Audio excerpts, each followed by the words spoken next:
you are surrounded by your latest I project. am, yeah, huge big stamps, just too scarily huge. Yeah, I mean, these are too big to put on a letter, to be fair. It'd be These amazing big parcel, wouldn't it, if you sent that off? It wouldn't it, though? It really would. And this is because you've been commissioned to do the beautiful stamp collection to celebrate the Chinese New Year. Yeah, it was such an exciting commission as well. I'm so pleased that it's come out and had such amazing sort of feedback from everybody all over the place.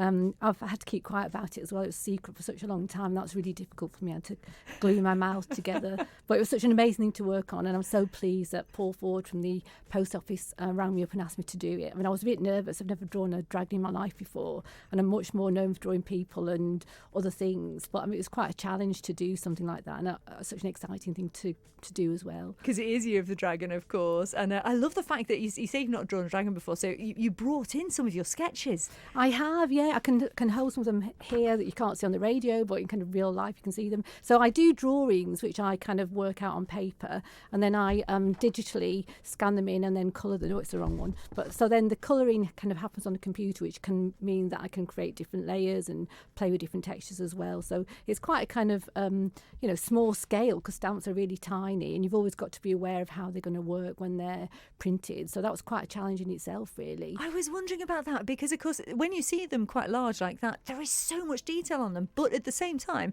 when they are compressed down to a tiny, tiny size. Oh, absolutely. That's one of the challenges, really. I mean, I don't draw kind of much more than twice the size that they're going to be printed, because otherwise they're dangerous to put so much detail in, and then you just kind of see these kind of funny blots and things which don't mean anything. So there's always kind of making them bigger, making them smaller, and making sure that they work at the right scale, really. So it's a bit of a shock for me to see them quite big, because I obviously didn't plan them to be as big as that. But it's great to see that they work at large scale as well. And I love the fact as well that I think in one of the interviews I was reading with you, you said this is ticked off a bucket list for you. Yeah, well, I don't remember saying that, actually. I didn't even know I had a bucket list, but it would be on my bucket list if I did have one. Yeah, no, it's everybody wants to do stamps, because obviously they're going to be sent around the place, and there's such a visible thing, and there's only kind of one set of New Year stamps every New Year, so to be chosen to do that is quite an honour and a privilege, and I'm grovelling because I was kind of chosen to do that, so I'm really pleased about it. And it's such a great story to illustrate as well. I mean, as an illustrator, you always want kind of projects which are challenging and exciting and have got some sort of meaning in it and can make a difference to people's lives, which obviously stamps do. They go on letters that people receive, so it's really great. And that's the thing, you talk about doing stories, because of course one of the things we talked to you about was Creact, which is another fabulous exhibition you did. Again, stories of women from the Isle of Man, which was amazing. But there's such folklore to each of these dragons, isn't there? The 4 magic dragons. Yeah, well, the magic dragons, the story is that there was a drought in China, and this was before the kind of great rivers existed, and the dragons kind of went to the emperor, who was absolutely featured on the first day cover, and the emperor refused to give water to the people who were in drought. So the dragons went into the sea, carried the water up to the sky in their mouths, and then dropped it onto the earth. And then from that, they were kind of able to kind of save the people. But the emperor was so kind of miffed about it, was so angry, that he squashed the dragons under 4 big mountains, so he kind of buried them. And then from those mountains, the 4 dragons came up as rivers, and that's how the 4 great rivers of China were formed. So the story is like a really beautiful kind of piece of mythology. So that beauty of it, and the anger of the emperor, and the kind of the fact that these rivers still exist. Each dragon's got a name. There's a black dragon, a yellow dragon, a pearl dragon, a long dragon. So they're really kind of entrenched in kind of Chinese culture. So it's so beautiful to kind of connect something which is really ancient, but has got resonance and a kind of value now. So to try and convey that kind of history in tiny little stamps, to tell a story, a narrative in little stamps, was great kind of opportunity to do that.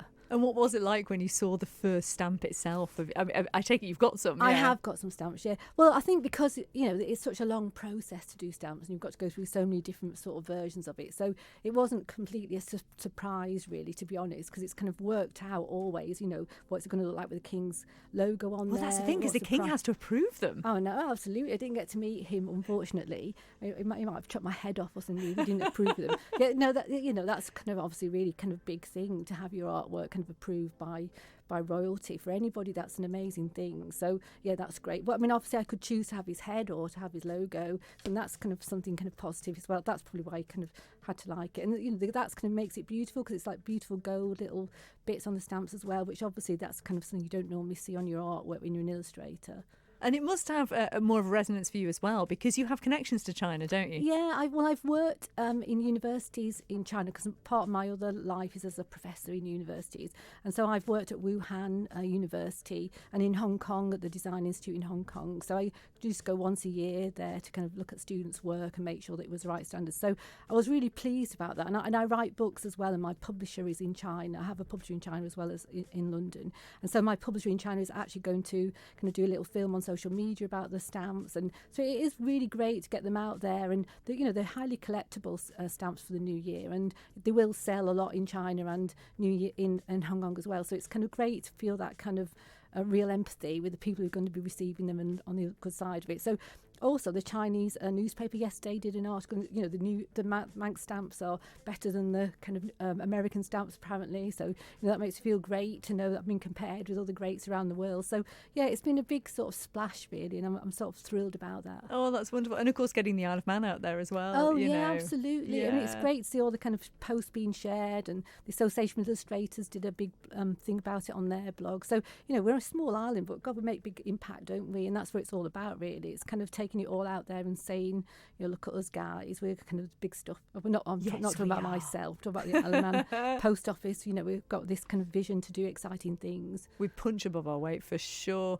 Well, listen, I just have to ask you, have you actually sent a letter yet with a stamp on? Well, actually, no, I haven't sent that. So they're actually, I need to send a letter to somebody. I've sent some packs out to people because it's such a great thing to be able to send your own work, and they're little stories in themselves. They've got little cards in the first aid covers. So it's kind of a nice kind of gift to have. If you like collecting beautiful things, they are really beautiful. They've been really well designed by Emma Cook, who's a designer for the post office. She did such a good job of bringing it all together visually. So I think hopefully they'll be enduring as well. People want to keep hold of them and look at them over after the year has ended, kind of thing.